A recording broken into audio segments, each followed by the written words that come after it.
The Four Noble Truths, A Path to Inner Peace and Enlightenment. Written and published by MSC Boost. Chapter 1. Understanding the First Noble Truth, dukkha.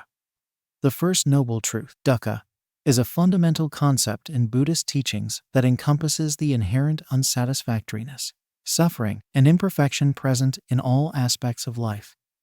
Recognizing and accepting the pervasive nature of dukkha is the initial step on the path towards inner peace and enlightenment.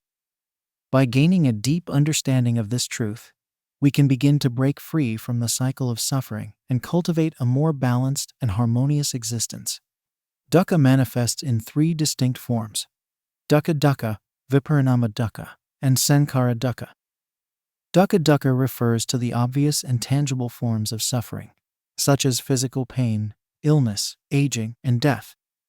These experiences are an unavoidable part of the human condition, and acknowledging their presence allows us to develop greater resilience and compassion in the face of adversity. Viparinama dukkha, on the other hand, arises from the impermanent nature of all phenomena. Even seemingly pleasant experiences are subject to change and eventual loss, leading to a sense of dissatisfaction and unease. By recognizing the fleeting nature of happiness derived from external sources, we can begin to cultivate a more stable and enduring sense of contentment that originates from within. Sankhara dukkha, the most subtle form of dukkha, stems from our conditioned existence and the inherent limitations of the human experience. Our lives are shaped by countless factors beyond our control, such as our genetic makeup, upbringing, and the societal structures in which we live. Acknowledging the conditioned nature of our being can help us develop greater acceptance and equanimity in the face of life's challenges. To truly comprehend the First Noble Truth, it is essential to engage in honest self-reflection and observation. Take a moment to consider the various forms of dukkha present in your own life. Reflect on the physical discomforts you may experience, the emotional turmoil that arises from loss or change, and the underlying sense of unease that often accompanies even the most seemingly fulfilling aspects of life. By bringing mindful awareness to these experiences, you can begin to see the pervasive nature of dukkha more clearly. It is important to note that recognizing dukkha does not mean adopting a pessimistic or defeatist outlook on life. Rather, it is an invitation to approach our experiences with greater clarity, wisdom, and compassion. By acknowledging the inherent challenges of the human condition, we can begin to let go of unrealistic expectations and cultivate a more balanced perspective. Accepting the truth of dukkha also opens the door to exploring its causes and the potential for its cessation.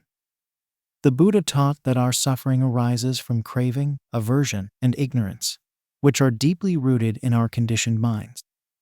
By understanding these underlying causes, we can begin to develop the skillful means necessary to break free from the cycle of suffering.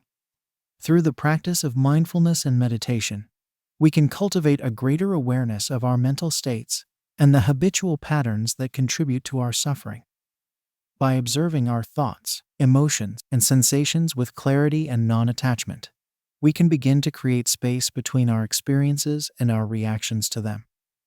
This allows us to respond to life's challenges with greater wisdom, compassion, and equanimity. Recognizing the truth of dukkha also encourages us to develop a deeper appreciation for the present moment and the inherent beauty of life, even in the face of its imperfections. By letting go of our attachment to idealized notions of happiness and perfection, we can begin to find joy and meaning in the simple, everyday experiences that often go unnoticed. The path to inner peace and enlightenment begins with a willingness to face the reality of dukkha head-on. By cultivating a deep understanding of this fundamental truth, we can begin to transform our relationship with suffering and develop the wisdom and compassion necessary to live a more authentic and fulfilling life. Accepting the pervasive nature of dukkha is not a call to resignation or despair, but rather an invitation to engage with life's challenges with greater clarity, resilience, and grace. By acknowledging the inherent unsatisfactoriness of the human condition, we open ourselves to the possibility of genuine transformation and the realization of our deepest potential. The First Noble Truth serves as a powerful foundation for the journey of self-discovery and spiritual growth. By embracing the reality of dukkha, we take the first step towards liberation and the cultivation of genuine, lasting happiness. In the following chapters, we will explore the remaining noble truths and the path they offer for transcending suffering and realizing the profound peace and freedom that lie at the heart of our being. Chapter 2. Investigating the Second Noble Truth, the origin of dukkha. Having recognized the pervasive nature of dukkha, the next step on the path to inner peace and enlightenment is to understand its root causes. The Second Noble Truth reveals that the primary sources of our suffering are craving tanha and ignorance avijja. These mental states give rise to a cycle of attachment, aversion, and delusion that perpetuates our experience of unsatisfactoriness. Craving manifests in three distinct forms: sense craving, craving for existence, and craving for non-existence.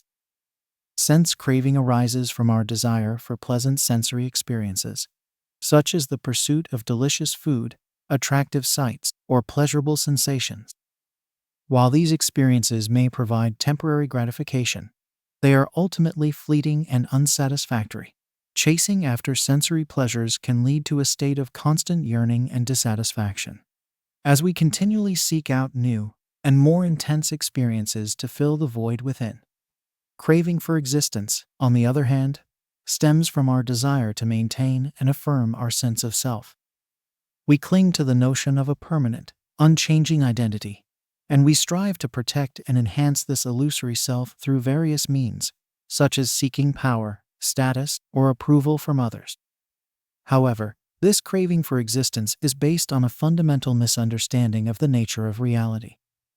The self, like all phenomena, is impermanent and subject to change, and our attempts to solidify and protect it only lead to further suffering.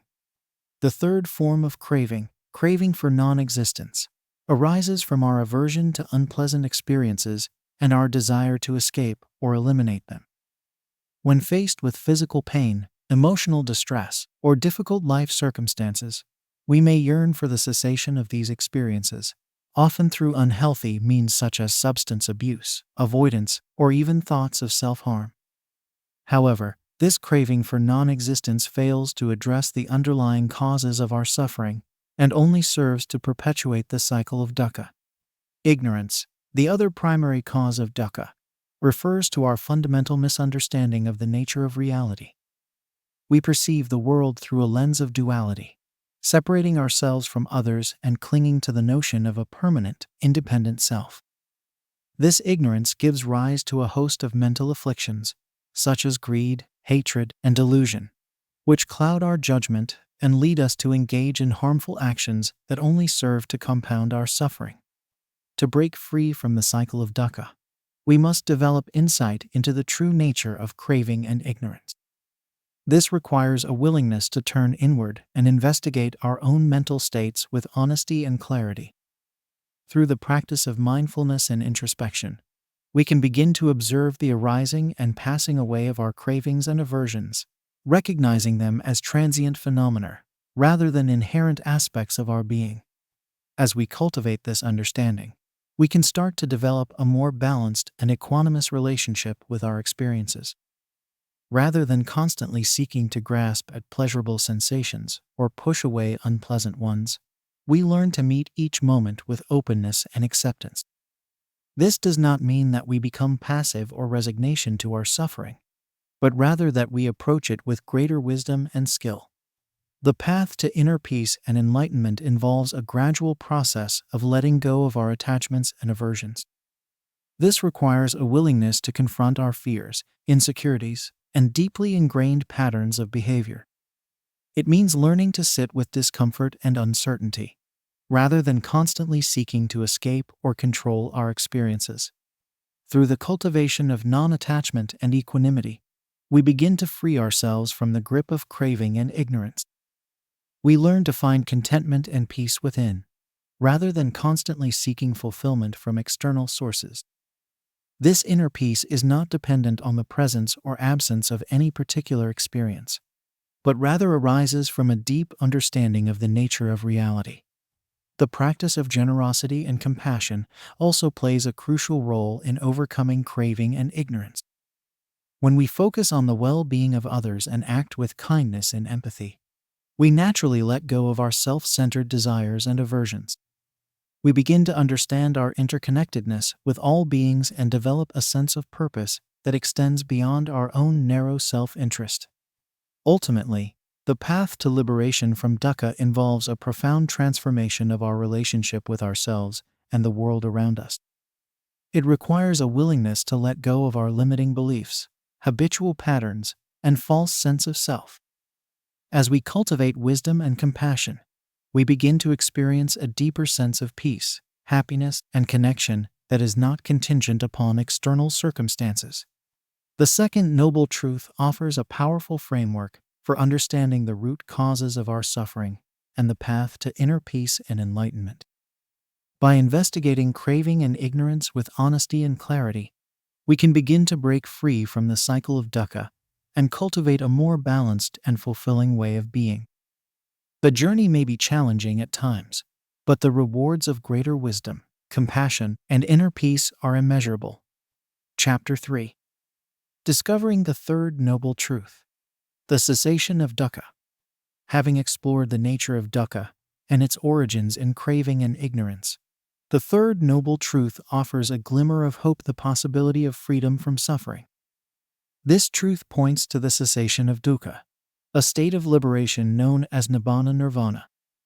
Nibbana represents the ultimate goal of the Buddhist path, a profound inner peace and happiness that arises from the complete eradication of craving and ignorance. The cessation of dukkha is not merely a temporary respite from suffering, but a fundamental transformation of our relationship with reality. It involves a deep understanding of the impermanent, unsatisfactory, and selfless nature of all phenomena, and a letting go of our attachments and aversions. When we relinquish our grasp on the illusory sense of self and the desire for things to be other than they are, we open ourselves to a profound sense of freedom and well-being. To realize the cessation of dukkha, we must cultivate a path of non-attachment and equanimity. Non-attachment does not mean indifference or apathy, but rather a healthy detachment from the ever-changing conditions of life. When we cling to pleasurable experiences or resist unpleasant ones, we create tension and suffering in our minds. By learning to meet each moment with openness and acceptance, we can begin to free ourselves from the cycle of craving and aversion. Equanimity, the ability to maintain a balanced and composed state of mind in the face of life's ups and downs, is another essential quality for realizing the cessation of dukkha. When we cultivate equanimity, we are no longer tossed about by the waves of our emotions and reactions. We develop the capacity to respond to challenging situations with clarity, wisdom, and compassion, rather than being swept away by our habitual patterns of thought and behavior. The path to nibbana also involves a profound shift in our understanding of the self. The Buddha taught that our sense of a permanent, independent self is an illusion, a construct of the mind that gives rise to suffering. When we cling to this illusory self, we become trapped in a cycle of craving and aversion, constantly seeking to affirm and protect our ego. By seeing through the illusion of the self and recognizing the interconnected, impermanent nature of all things, we can begin to let go of our attachments and find a deeper sense of peace and freedom. The practice of mindfulness is a powerful tool for cultivating non-attachment, equanimity, and insight into the nature of the self. By bringing a gentle, non-judgmental awareness to our present moment experience, we can begin to observe the arising and passing away of our thoughts, emotions, and sensations. We learn to see them as transient phenomena, rather than identifying with them as inherent aspects of our being. This understanding allows us to respond to life's challenges with greater wisdom and skill, rather than being caught in the grip of our habitual reactions. The cultivation of loving kindness and compassion is another essential aspect of the path to the cessation of dukkha. When we extend unconditional love and care to ourselves and others, we naturally let go of our self-centered desires and aversions. We begin to understand our interconnectedness with all beings and develop a sense of purpose that extends beyond our own narrow self-interest. This expansion of our circle of concern helps to dissolve the barriers of the ego and open our hearts to the true nature of reality. Realizing the cessation of dukkha is a gradual process that unfolds over time as we deepen our understanding and practice of the Buddhist path. It requires patience, perseverance, and a willingness to confront our deepest fears and attachments. The journey may be challenging at times, but the rewards of greater peace, happiness, and freedom are immeasurable. The third noble truth offers a powerful vision of the potential for liberation from suffering. By cultivating non-attachment, equanimity, and insight into the nature of the self, we can begin to free ourselves from the cycle of craving and aversion and discover a profound sense of inner peace and well-being. The path to Nibbana is a journey of self-discovery and transformation, one that invites us to let go of our limiting beliefs and habits and embrace the true nature of reality. While the realization of Nibbana may seem like a distant goal, every step we take on the path brings us closer to this profound state of liberation. Each moment of mindfulness, each act of kindness and compassion, each insight into the nature of our experience, all of these serve to loosen the grip of dukkha and open our hearts to the possibility of true freedom. The cessation of dukkha is not a state of escape from the world, but rather a way of being in the world that is characterized by wisdom, compassion, and inner peace. It is a way of living that is deeply attuned to the present moment, free from the burdens of craving and ignorance.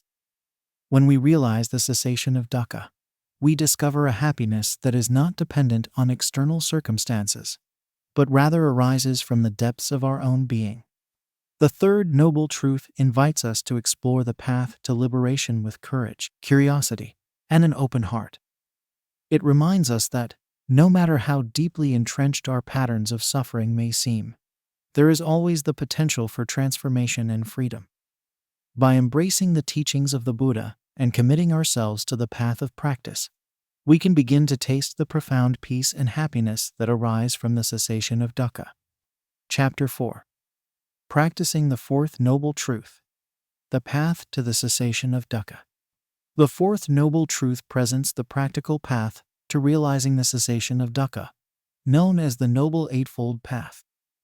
This path consists of 8 interconnected factors that, when developed and integrated into daily life, lead to the profound inner peace and wisdom of Nibbana. The Noble Eightfold Path serves as a comprehensive guide for living a life of integrity, mindfulness, and compassion, providing a clear framework for spiritual growth and self-transformation. The 8 factors of the path are often grouped into 3 essential categories: wisdom, ethical conduct, and mental development. Wisdom encompasses right view and right intention, which lay the foundation for a clear understanding of the nature of reality and the cultivation of wholesome aspirations. Ethical conduct includes right speech, right action, and right livelihood, which guide us in living a life of integrity and harmlessness. Mental development comprises right effort, right mindfulness, and right concentration, which help us to train and purify the mind, cultivating the qualities of clarity, stability, and insight.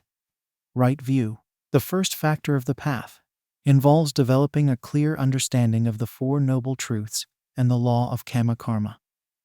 This understanding helps us to see the world as it truly is, recognizing the impermanent, unsatisfactory, and selfless nature of all phenomena.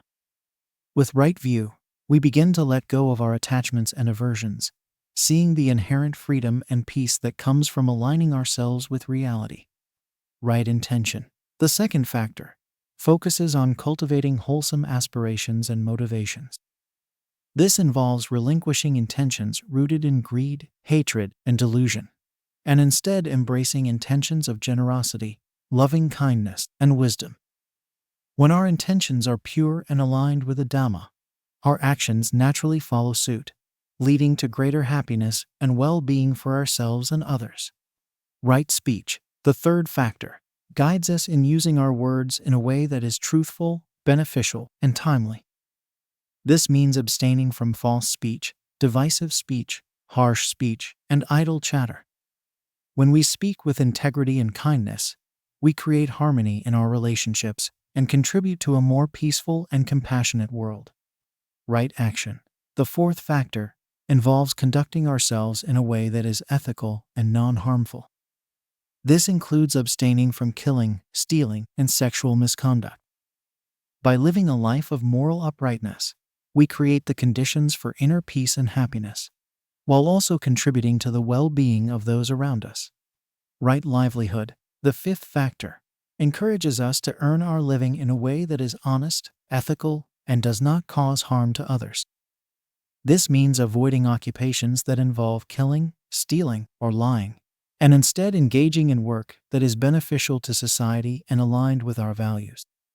When our livelihood is in harmony with the Dhamma, we experience a deeper sense of purpose and fulfillment in our daily lives. Right effort. The sixth factor involves cultivating a balanced and persistent approach to spiritual practice. This includes making an effort to prevent and abandon unwholesome states of mind, while also developing and maintaining wholesome states. Right effort requires a combination of energy, enthusiasm, and equanimity, as we work to transform our habits and tendencies in a gradual and sustainable way. Right mindfulness. The seventh factor is the practice of bringing a clear and non-judgmental awareness to our present moment experience. This involves attending to the four foundations of mindfulness: the body, feelings, mind, and dhammas. Through the cultivation of mindfulness, we develop a greater capacity for self-awareness, emotional regulation, and insight into the nature of our experience. Right concentration. The eighth factor refers to the development of a focused and unified state of mind through the practice of meditation. This involves training the mind to be present, stable, and clear, allowing us to investigate the nature of reality with greater depth and precision.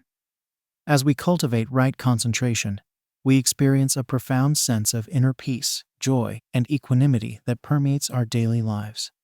The Noble Eightfold Path is not a linear progression, but rather an interconnected web of factors that support and reinforce one another.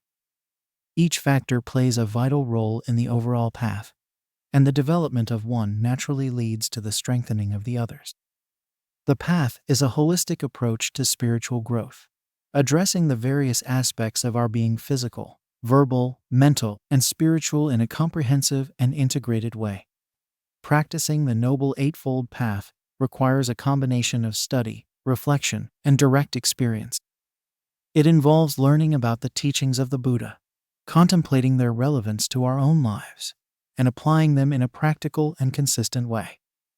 The path is a lifelong journey of self-discovery and transformation, one that requires patience, perseverance, and a willingness to confront our deepest habits and tendencies.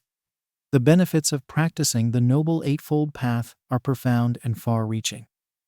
As we cultivate wisdom, ethical conduct, and mental development, we experience a greater sense of inner peace, clarity, and well-being. We develop the capacity to meet life's challenges with grace and resilience, and to live in a way that is deeply attuned to the present moment. The path leads us to a profound understanding of the nature of reality, and to the realization of the ultimate freedom and happiness of Nibbana. The fourth noble truth reminds us that the path to liberation is one that we must walk for ourselves, through our own efforts and dedication. While the teachings of the Buddha provide a clear and comprehensive guide, it is up to each of us to put them into practice in a way that is authentic and meaningful to our own lives. The Noble Eightfold Path is a powerful tool for self-transformation, one that has the potential to radically reshape our relationship to ourselves, others, and the world around us. As we navigate the challenges and complexities of modern life, the Noble Eightfold Path offers a timeless and universal framework for living with integrity, wisdom, and compassion. It invites us to question our assumptions, to let go of our attachments and aversions, and to discover the profound peace and freedom that comes from aligning ourselves with the truth of reality. By practicing the path with diligence and sincerity, we can begin to taste the fruits of liberation and to live a life that is deeply fulfilling, meaningful, and free. Chapter 5. Developing Wisdom. Right View and Right Intention. Wisdom. The first of the three essential categories of the Noble Eightfold Path encompasses right view and right intention. These two factors lay the foundation for a clear understanding of the nature of reality and the cultivation of wholesome aspirations, setting the stage for the development of ethical conduct and mental purification. Wisdom is not merely an intellectual understanding, but a deep, experiential insight into the way things truly are, which transforms our entire outlook on life. Right view involves cultivating a clear understanding of the Four Noble Truths and the law of karma. The Four Noble Truths provide a penetrating analysis of the human condition, revealing the pervasive nature of dukkha, its origins in craving and ignorance, the possibility of its cessation, and the path leading to that cessation. By deeply contemplating and internalizing these truths, we begin to see the world through the lens of wisdom, recognizing the impermanent, unsatisfactory, and selfless nature of all phenomena. The law of karma, an essential aspect of right view, highlights the principle of cause and effect that governs our actions and their consequences. According to this law, our intentional actions, whether wholesome or unwholesome, shape our experiences and the world around us.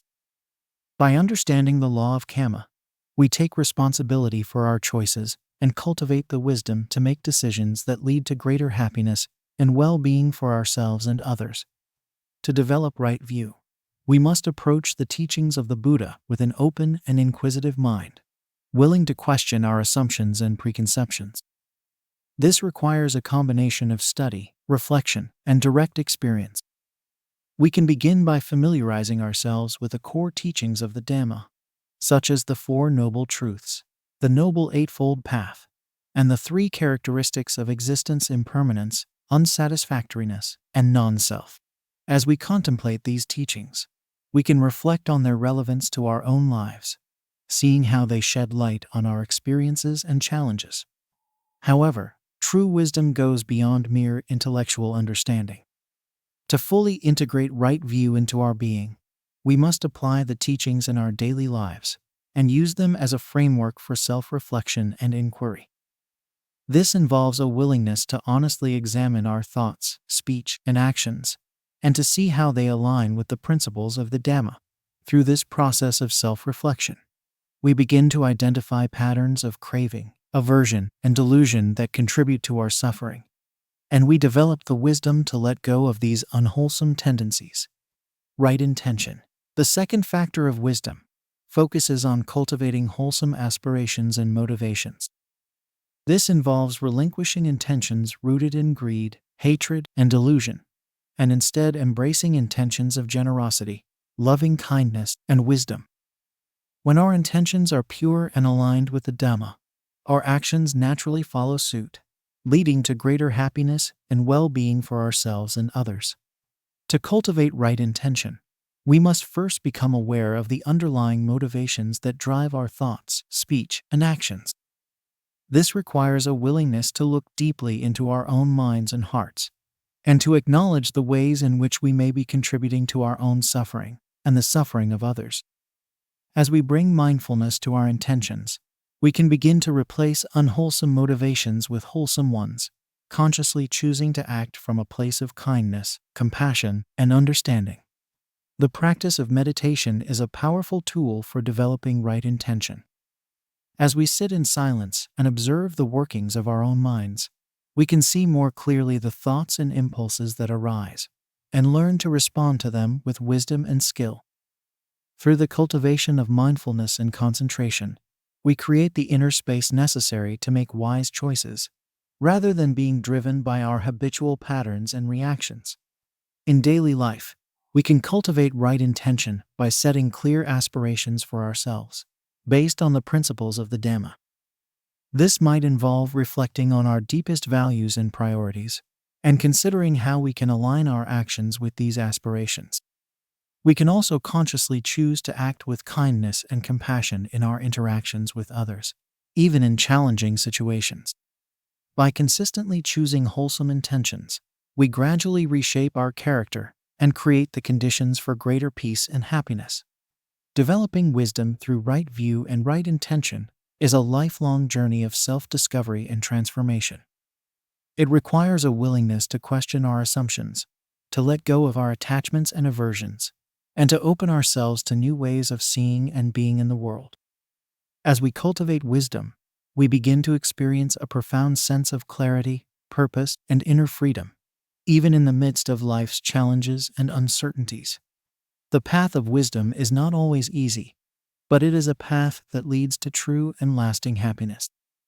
By aligning ourselves with the truths of the Dhamma and cultivating wholesome intentions, we tap into a source of inner wisdom that guides us through life's ups and downs. We learn to see the world with greater clarity and compassion, and to live in a way that is deeply attuned to the present moment. Practical exercises for developing right view and right intention can include regular study and reflection on the teachings of the Buddha, engaging in self-reflection and inquiry, and setting aside time each day for meditation and contemplation. We can also bring mindfulness to our daily interactions, pausing to consider our intentions before speaking or acting, and choosing to respond with kindness and understanding. As we progress on the path of wisdom, we may encounter obstacles and challenges along the way. These can include deeply ingrained habits of thinking and behaving, as well as external circumstances that test our resolve. In these moments, it is essential to remember that developing wisdom is a gradual process, and that each challenge we face is an opportunity for growth and learning. By meeting these challenges with patience, persistence, and a commitment to the principles of the Dhamma, we continue to deepen our understanding and strengthen our practice. Ultimately, the development of wisdom through right view and right intention is a transformative process that touches every aspect of our lives.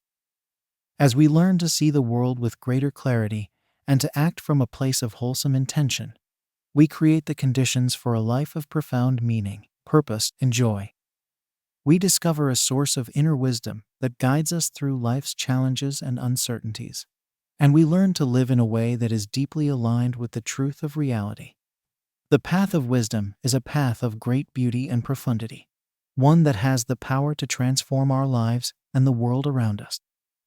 By cultivating right view and right intention, we take the first steps on this path, opening ourselves to a deeper understanding of ourselves and the nature of existence. With each step we take, we move closer to the realization of true and lasting happiness, and to the fulfillment of our deepest aspirations. Chapter 6. Cultivating ethical conduct. Right speech, right action, and right livelihood. Ethical conduct, the second essential category of the Noble Eightfold Path, encompasses right speech, right action, and right livelihood. These three factors provide a practical framework for living a life of integrity, compassion, and harmlessness, helping us to create the conditions for inner peace and spiritual growth. By aligning our words, actions, and means of livelihood with the principles of the Dhamma, we purify our minds, strengthen our relationships, and contribute to the well-being of ourselves and others. Right speech involves communicating in a way that is truthful, beneficial, and timely. This means abstaining from false speech, divisive speech, harsh speech, and idle chatter, and instead choosing to speak with honesty, kindness, and wisdom. When we are mindful of our speech, we create harmony in our relationships, avoid misunderstandings and conflicts, and inspire trust and respect in others. To practice right speech, we must first become aware of our verbal habits and tendencies. This requires a willingness to listen deeply, both to ourselves and to others, and to observe the impact of our words on those around us. As we bring mindfulness to our speech, we can begin to identify patterns of communication that may be harmful or unhelpful, such as gossiping, complaining, or speaking in anger. By acknowledging these patterns, we can make a conscious effort to replace them with more wholesome forms of communication. Practical tips for cultivating right speech include pausing before speaking to consider the intention behind our words, choosing language that is clear, precise, and respectful, and speaking in a calm and measured tone, even in challenging situations. We can also practice active listening, giving others our full attention and seeking to understand their perspective before responding. By communicating with mindfulness and compassion, we create the conditions for deeper understanding, trust, and connection in our relationships. Right action involves conducting ourselves in a way that is ethical, non-harmful, and aligned with the principles of the Dhamma. This includes abstaining from killing, stealing, and sexual misconduct, and instead choosing to act with compassion, generosity, and respect for others. When we engage in right action, we create a foundation of integrity and trust in our lives, and we avoid the negative consequences that come from harmful or unethical behavior. To practice right action, we must develop a keen awareness of the ethical dimensions of our choices and behaviors. This involves reflecting on the potential consequences of our actions, both for ourselves and for others, and making decisions that are guided by wisdom and compassion. We can begin by observing the 5 precepts, which provide a basic ethical framework for daily life. Abstaining from killing, stealing, sexual misconduct, false speech, and intoxication. By upholding these precepts, we create a foundation of moral discipline that supports our spiritual growth and well-being. In addition to following the 5 precepts, we can cultivate right action by looking for opportunities to act with kindness, generosity, and compassion in our daily lives. This might involve volunteering our time and resources to help others, practicing forgiveness and reconciliation in our relationships, or making ethical choices in our work and personal lives. By consistently choosing actions that are aligned with the Dhamma, we gradually transform our character and create the conditions for greater peace and happiness. Right livelihood involves earning a living in a way that is honest, ethical, and does not cause harm to others. This means avoiding occupations that involve killing, stealing, lying, or exploiting others, and instead choosing work that is beneficial to society and aligned with our values. When our livelihood is in harmony with the Dhamma, we experience a deeper sense of purpose and fulfillment in our work, and we avoid the stress and inner conflict that comes from engaging in harmful or unethical activities. To practice right livelihood, we must first reflect on our values and priorities, and consider how our work aligns with these aspirations. This might involve asking ourselves questions such as, does my work contribute to the well-being of others? Does it allow me to express my talents and skills in a meaningful way? Does it provide a sense of purpose and fulfillment? By clarifying our values and intentions, we can make informed choices about our career path and work environment. In some cases, practicing right livelihood may require making difficult decisions or changes in our professional lives. This might involve leaving a job that is unethical or unfulfilling, or seeking out new opportunities that are more aligned with our values. While these transitions can be challenging, they also offer the potential for greater happiness, integrity, and spiritual growth in the long run. Cultivating ethical conduct through right speech, right action, and right livelihood is a lifelong practice that requires ongoing effort and commitment. It involves developing a deep sense of moral sensitivity and consistently choosing to act in ways that are kind, compassionate, and wise. As we align our words, actions, and livelihood with the principles of the Dhamma, we create a foundation of inner peace and well-being that radiates outward, positively impacting those around us. The benefits of ethical conduct are both personal and interpersonal. On a personal level, living with integrity and compassion helps us to develop a deep sense of self-respect, inner peace, and contentment. We experience the joy that comes from acting in alignment with our values, and we avoid the guilt, shame, and regret that come from engaging in harmful or unethical behavior. On an interpersonal level, ethical conduct helps us to build strong, trusting relationships with others. When we communicate with honesty and kindness, act with compassion and respect, and engage in work that benefits society, we create a positive ripple effect that touches the lives of those around us. We become a source of inspiration and support for others, and we contribute to the creation of a more harmonious and peaceful world. Ultimately, the practice of ethical conduct is an essential part of the path to liberation and enlightenment. As we purify our minds and actions, we create the conditions for deeper spiritual insight and transformation. We learn to live in a way that is deeply attuned to the truths of the Dhamma, and we experience a profound sense of connection and unity with all beings. The path of ethical conduct is a journey of self-discovery and transformation, one that requires courage, humility, and a willingness to learn and grow. By committing ourselves to the practice of right speech, right action, and right livelihood, we take a powerful step towards creating a life of greater meaning, purpose, and happiness. We discover the joy that comes from living with integrity and compassion, and we contribute to the creation of a more peaceful and harmonious world for all. Chapter 7. Strengthening the mind. Right effort, right mindfulness, and right concentration. The third essential category of the Noble Eightfold Path, mental development, encompasses right effort, right mindfulness, and right concentration. These three factors work together to train and purify the mind, cultivating the inner strength, clarity, and wisdom necessary for spiritual growth and liberation. By developing a disciplined and focused mind, we create the conditions for deep insight, inner peace, and the realization of our full potential. Right effort, the first factor of mental development, involves cultivating a balanced and persistent approach to spiritual practice. The Buddha identified 4 types of right effort: preventing the arising of unwholesome states, abandoning unwholesome states that have already arisen, developing wholesome states that have not yet arisen, and maintaining and strengthening wholesome states that are already present. By applying these 4 efforts skillfully, we create a strong foundation for mental purification and spiritual progress. Preventing the arising of unwholesome states requires mindfulness and vigilance. We must learn to recognize the early signs of negative thoughts, emotions, and impulses, and take steps to prevent them from taking root in our minds.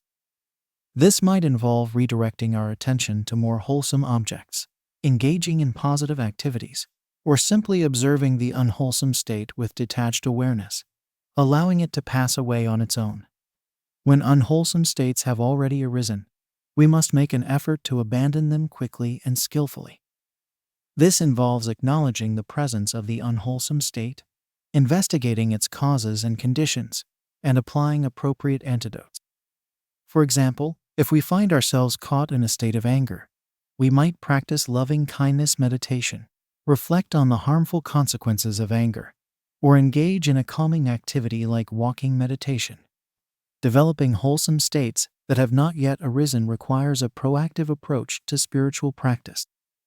We must actively cultivate positive qualities such as generosity, compassion, patience, and wisdom through formal meditation practice, daily life activities, and acts of service.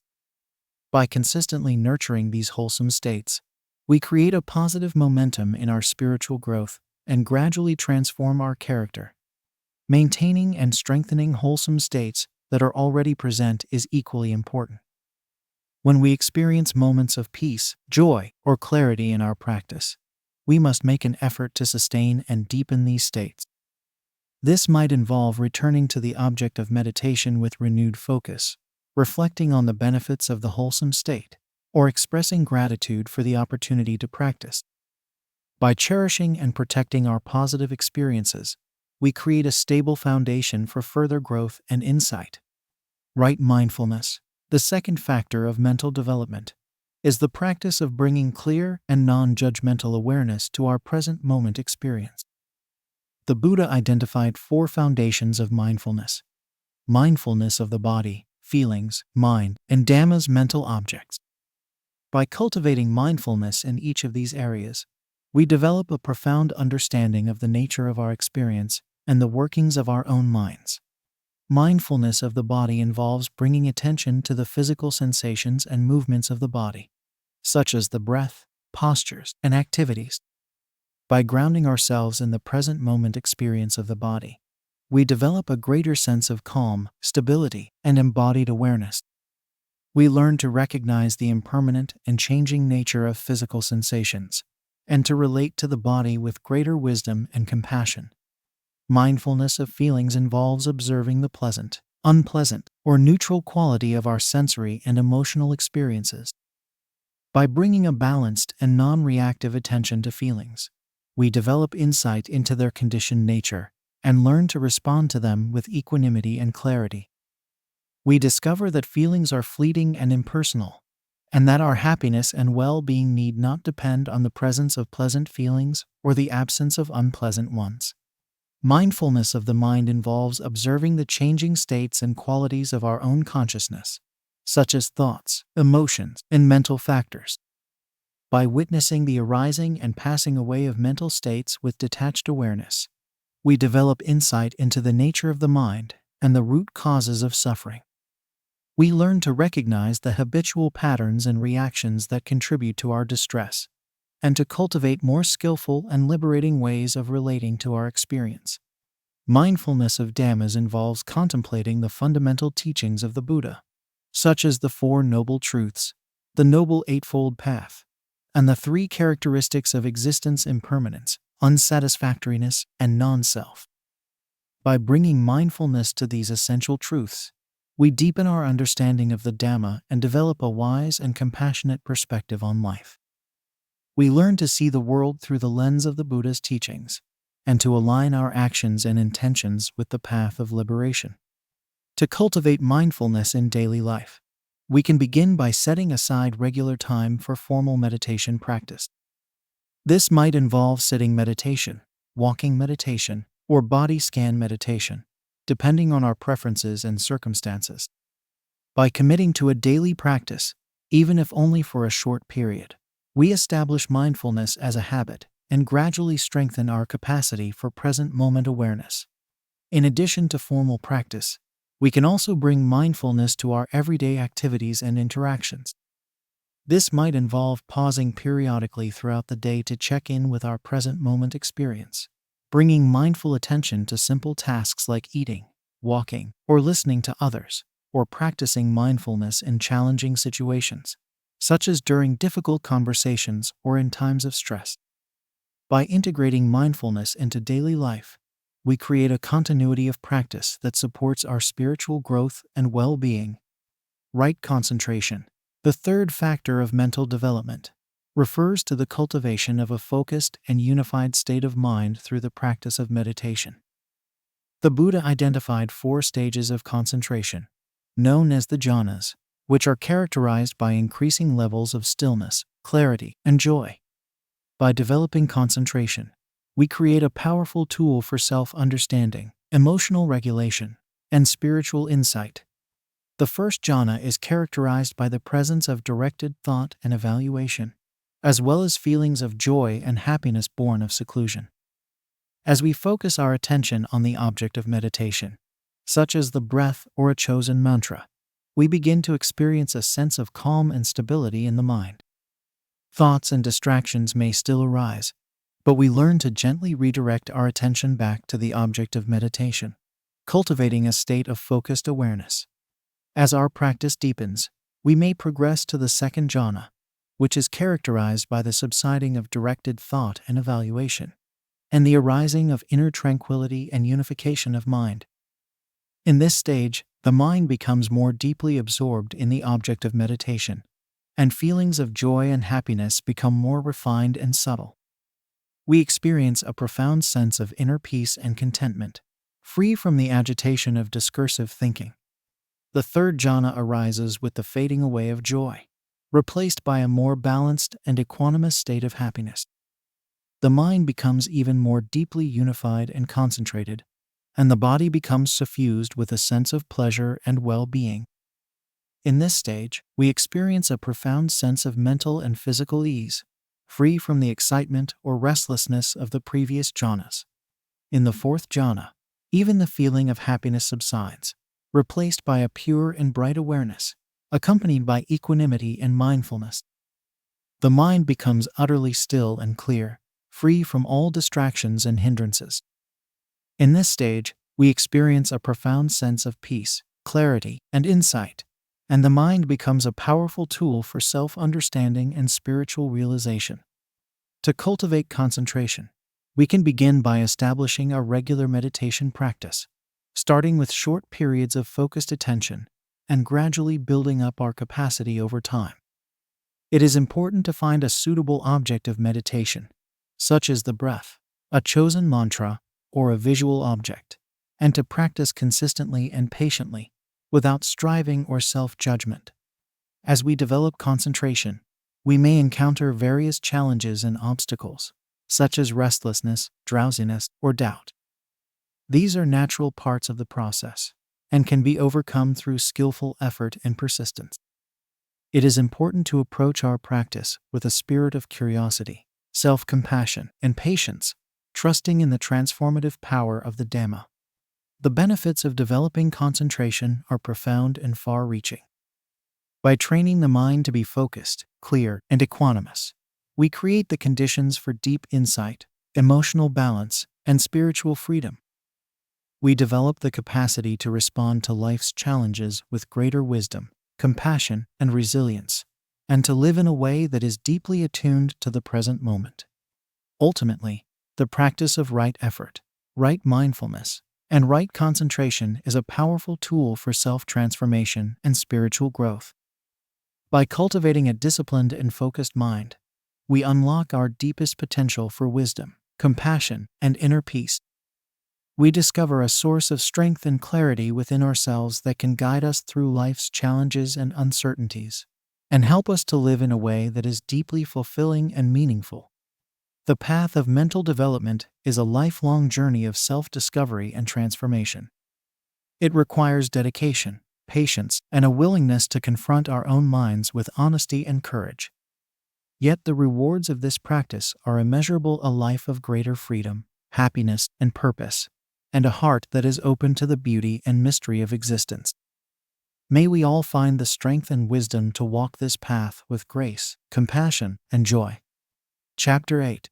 Integrating the Path. Balancing wisdom, ethical conduct, and mental development. The Noble Eightfold Path, as laid out by the Buddha, is a comprehensive guide to living a life of spiritual growth and liberation.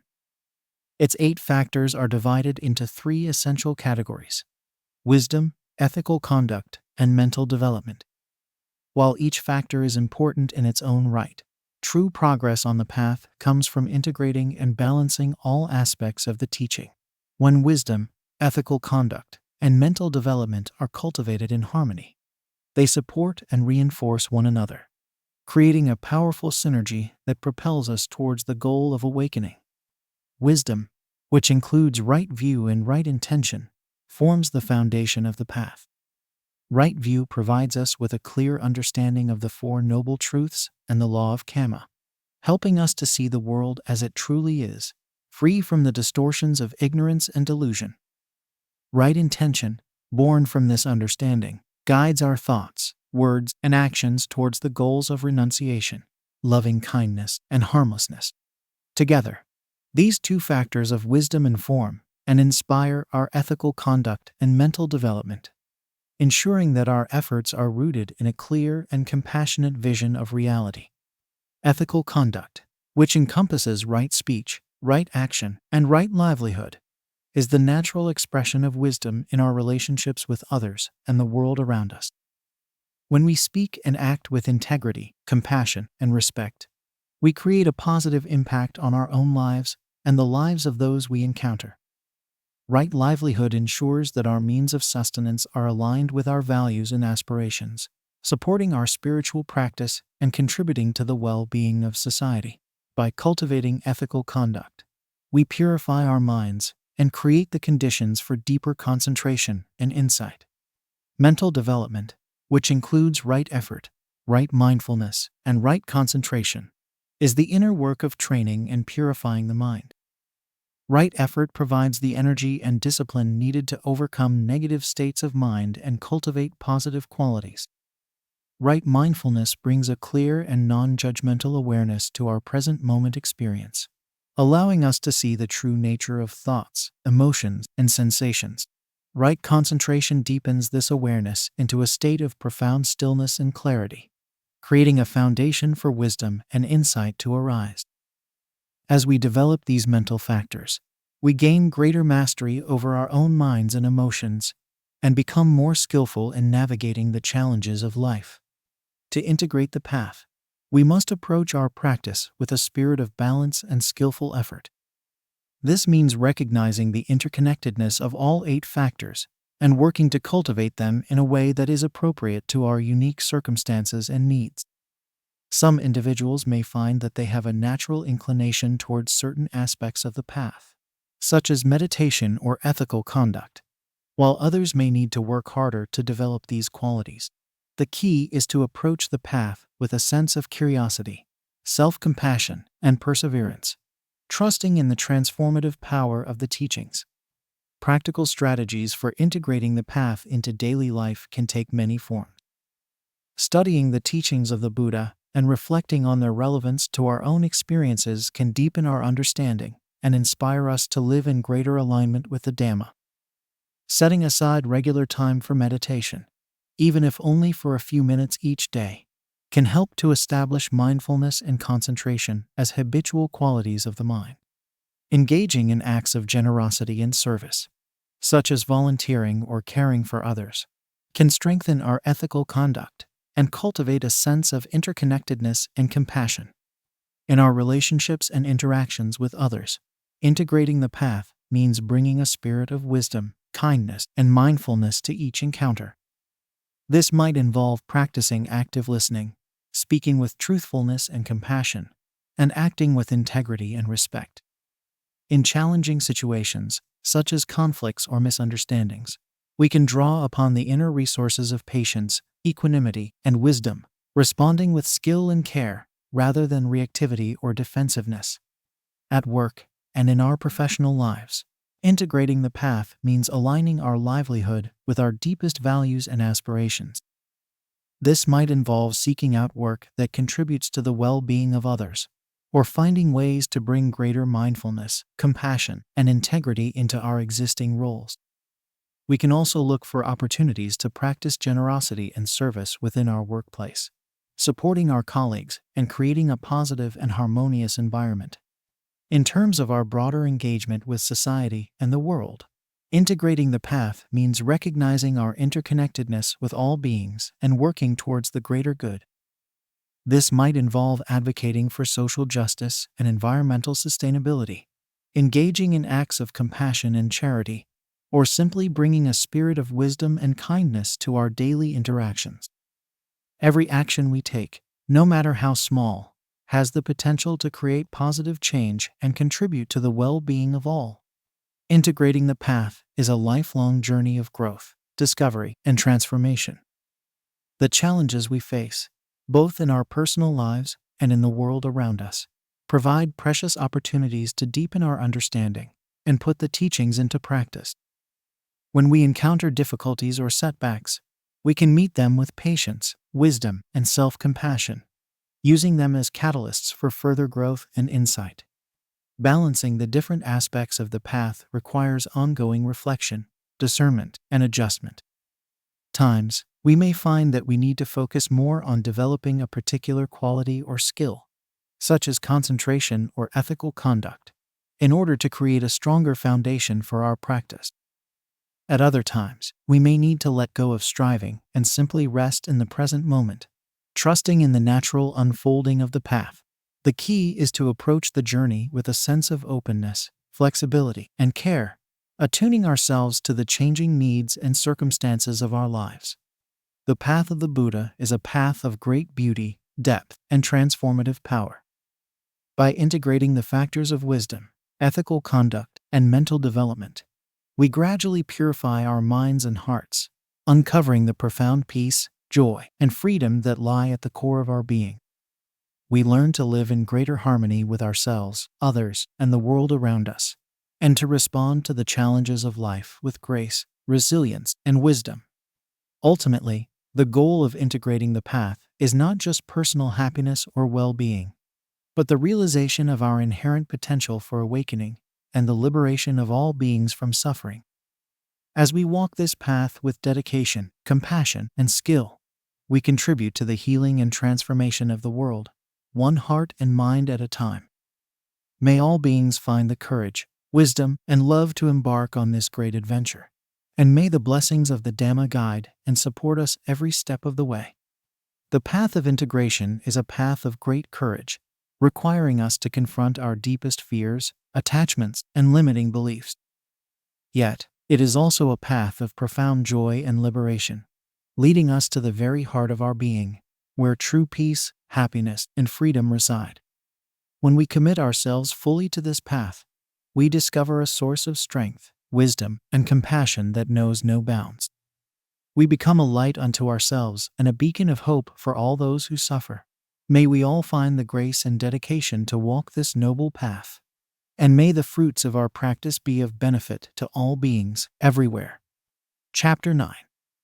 Experiencing the fruits of practice, insights, inner peace, and enlightenment. As we consistently apply the teachings of the Four Noble Truths and walk the Noble Eightfold Path, we begin to experience the profound benefits of our practice. The path of the Buddha is not merely a philosophical or intellectual endeavor, but a lived experience that transforms our relationship with ourselves, others, and the world around us. When we dedicate ourselves to the cultivation of wisdom, ethical conduct, and mental development, we unlock a deeper sense of peace, happiness, and freedom that permeates every aspect of our lives. The fruits of our practice manifest in countless ways, both subtle and profound. We may notice a growing sense of clarity and insight into the nature of our own minds, as well as the world around us. As we develop greater mindfulness and concentration, we become more attuned to the present moment, able to meet each experience with openness, curiosity, and equanimity. The turbulent waves of our thoughts and emotions begin to settle, replaced by a deep sense of inner stillness and calm. This inner peace is not a state of passivity or disengagement, but a dynamic quality of presence and resilience. When we cultivate a peaceful mind, we become better equipped to navigate the challenges and uncertainties of life with grace and wisdom. We learn to respond to difficult situations with patience, compassion, and skillful action, rather than reacting out of fear, anger, or confusion. This ability to maintain a sense of balance and clarity amidst the storms of life is one of the greatest gifts of our practice. As we continue to walk the path, we may also notice a profound shift in our relationships with others. The practice of ethical conduct, rooted in the principles of non-harming and compassion, naturally leads to greater harmony and understanding in our interactions. We become more attentive and responsive to the needs of those around us, able to communicate with honesty, kindness, and respect. Our relationships become a source of joy and mutual support, rather than a source of conflict or stress. The cultivation of loving kindness and compassion, in particular, has the power to transform our hearts and our perception of the world. When we learn to extend unconditional care and goodwill to ourselves and others, we begin to see the inherent dignity and worth in all beings. We recognize the common humanity that unites us, despite our apparent differences and disagreements. This recognition gives rise to a profound sense of interconnectedness and a desire to alleviate suffering wherever we encounter it.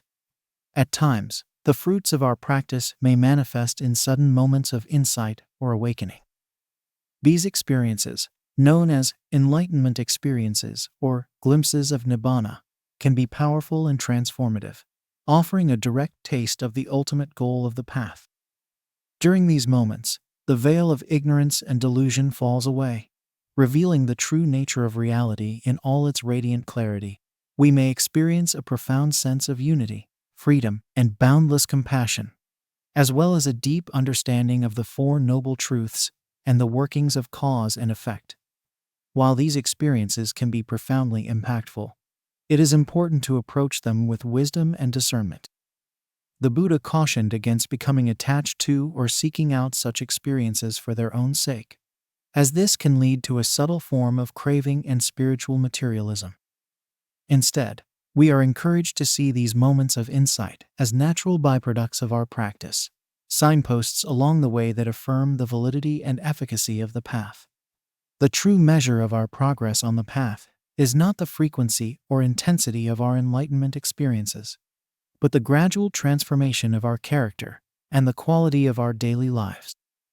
As we continue to practice with diligence and sincerity, we begin to embody the noble qualities of the Buddha's teachings, such as generosity, ethical conduct, patience, truthfulness, and loving kindness. We become a source of light and inspiration for others, demonstrating through our own lives the transformative power of the Dhamma. The path of awakening is a gradual one, unfolding over the course of many lifetimes. The Buddha described 4 stages of enlightenment, each representing a significant milestone on the journey to full liberation.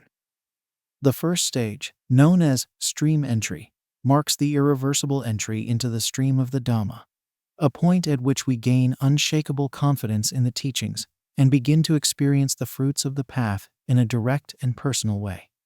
As we progress through the subsequent stages of once returning, non-returning, and arahantship, our understanding and embodiment of the teachings continue to deepen and mature. We experience a progressive diminishing of the 10 fetters that bind us to the cycle of suffering, including self-identity view, doubt, attachment to rites and rituals, sensual desire, ill will, craving for material existence, craving for immaterial existence, conceit, restlessness, and ignorance. With each fetter abandoned, we experience a greater sense of freedom, peace, and clarity, until the final goal of full awakening is realized. The journey of awakening is a deeply personal one, unique to each individual's temperament, circumstances, and karmic conditions.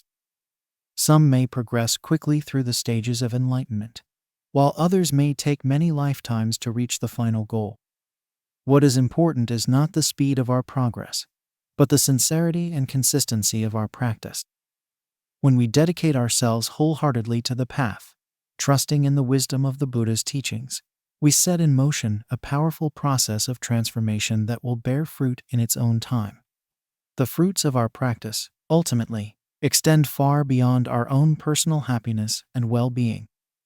As we awaken to the true nature of reality and learn to live in greater harmony with the Dhamma, we become a force for good in the world, contributing to the welfare and liberation of all beings. We recognize that our own freedom is intimately connected to the freedom of others, and we naturally feel a sense of responsibility and compassion for all those who suffer. This recognition inspires us to use our practice as a tool for social and spiritual transformation, working tirelessly to create a world of greater peace, justice, and understanding. Whether through our personal interactions, our professional endeavors, or our engagement with social and political issues, we seek to bring the wisdom and compassion of the Dhamma to bear on the challenges of our time.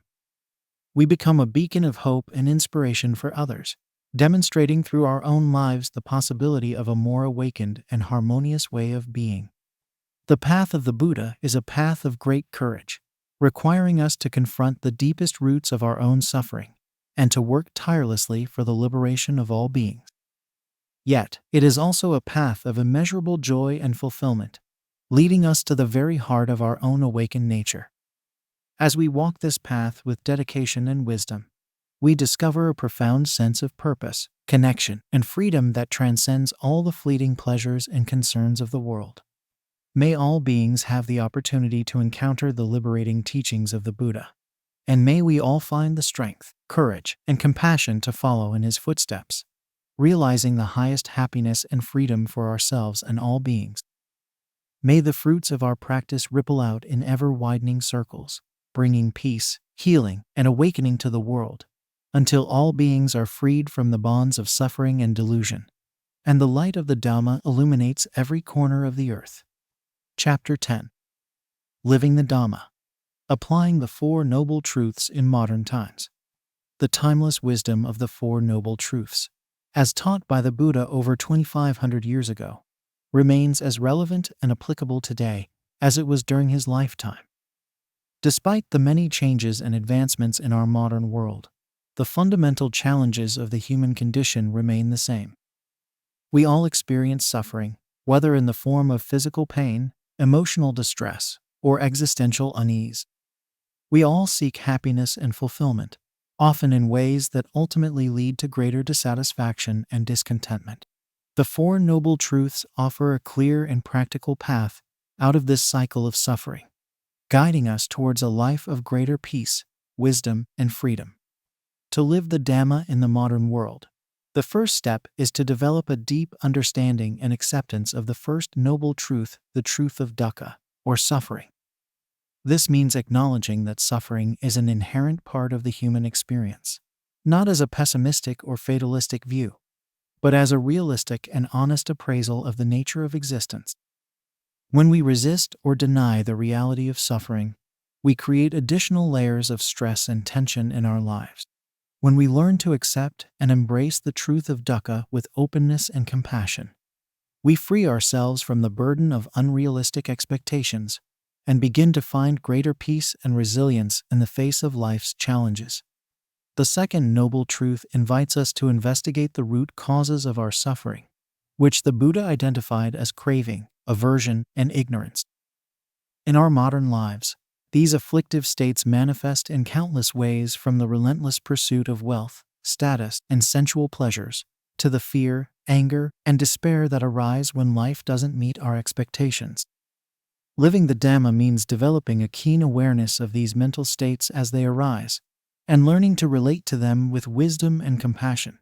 When we become more attuned to the subtle workings of our own minds, we can begin to make more skillful choices, letting go of the habits and patterns that perpetuate our suffering. The third noble truth offers a message of profound hope and inspiration, reminding us that freedom from suffering is possible. In our modern world, where stress, anxiety, and dissatisfaction are all too common, this truth is a beacon of light guiding us towards a life of greater peace, happiness, and fulfillment. To realize the cessation of dukkha, we must cultivate a deep understanding of the impermanent, selfless nature of all phenomena, letting go of our attachments and aversions and finding true contentment within. This requires a willingness to question our assumptions, to let go of our limiting beliefs and identities, and to open ourselves to a deeper reality beyond the confines of our habitual patterns of thinking and behaving. The fourth noble truth provides a practical and comprehensive path to the cessation of suffering, the Noble Eightfold Path. This path, with its 8 interconnected factors of right view, right intention, right speech, right action, right livelihood, right effort, right mindfulness, and right concentration, offers a holistic approach to spiritual development that is well suited to the challenges and opportunities of modern life. To walk this path with integrity and dedication, we must be willing to apply the teachings in every aspect of our lives, from our personal relationships and daily routines to our work, social engagement, and environmental impact.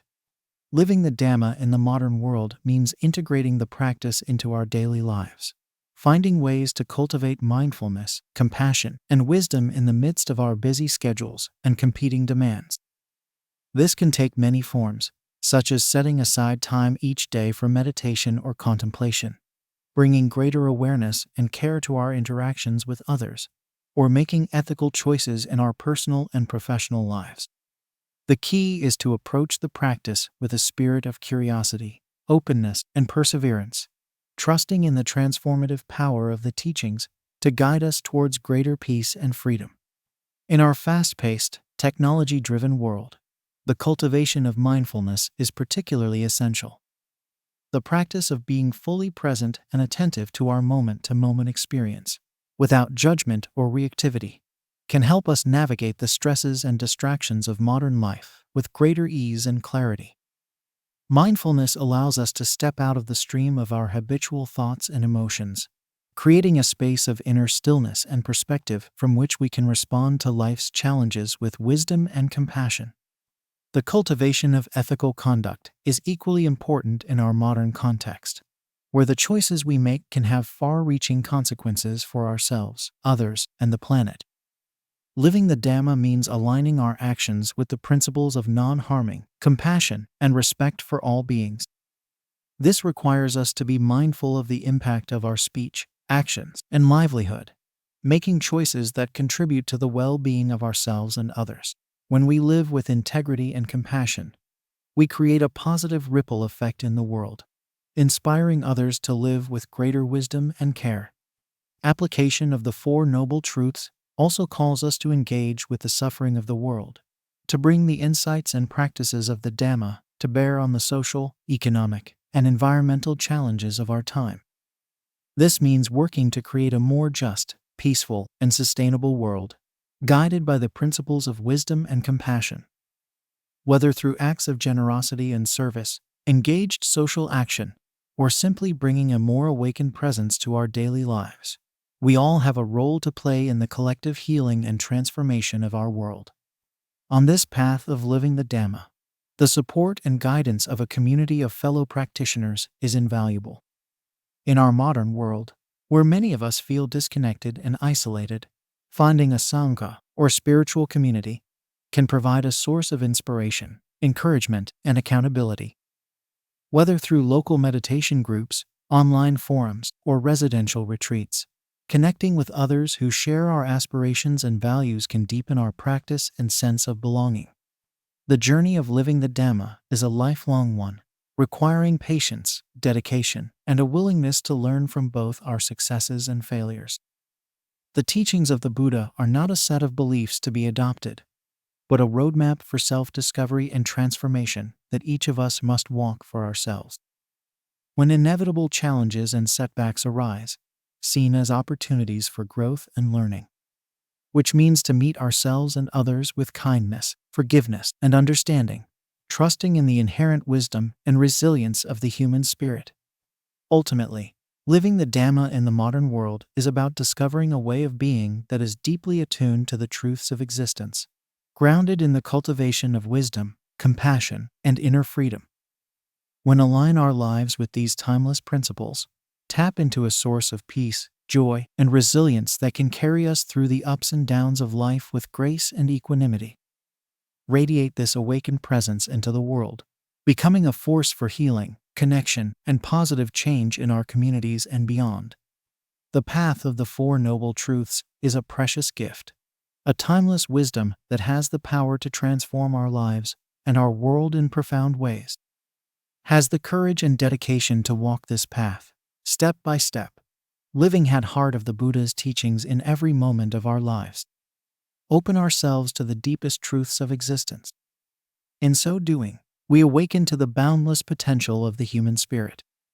Then we discover a freedom, peace, and joy that can never be lost. May all beings everywhere have the opportunity to encounter the liberating teachings of the Dhamma, and may all find the support and inspiration needed to walk this noble path with wisdom, compassion, and grace. May the blessings of the Triple Gem, the Buddha, the Dhamma, and the Sangha guide and protect us all, until we realize the highest happiness and freedom. And may our practice be of boundless benefit to ourselves, to others, and to the world.